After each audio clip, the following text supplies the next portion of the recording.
سلمان فارسی رضی الله عنه دا يهوديانو راګیر او يهوديانو ته تپوسونه شروع کړه چې ستاسو پیغمبر واجبه پیغمبر دی، تاسو ته د اودسماتي طریقه مخی.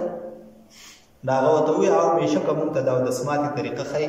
زموږ نبي موږ ته وایي چې کله تاسو اودس ماتوئ نو نه به قبلې ته شا کوئ او نه به قبلې ته مخ کوئ، او تاسو په ښی لاس باندې استنجا مه کوئ، تاسو په هډوکي باندې استنجا مه کوئ. زموږ نبي موږ ته دا خبرې ښایي. چې کله سلمان فارسی رضی الله عنه راغی نو نبی علیه السلام ته وی چې زه یهودیانو راګیر کړی وم او یهودیانو ما ته داسې وی چې ستاسو نبي څنګه نبي دی، تاسو ته د اودسماتي طریقه مخ. نو ما ورته دا جواب ورکړو چې او زموږ نبي موږ ته د اودس ماتولو طریقه مخ. نو نبی علیه السلام ورته وفرمایل زه ستاسو دپاره داسې یمه لکه څنګه چې د بچي دپاره پلار یي. څنګه چې پلار بچی ته وړې وړې خبرې زده کوي، دغه شان نبي د خپل قوم دپاره داسې یي لکه څنګه چې پلار یي.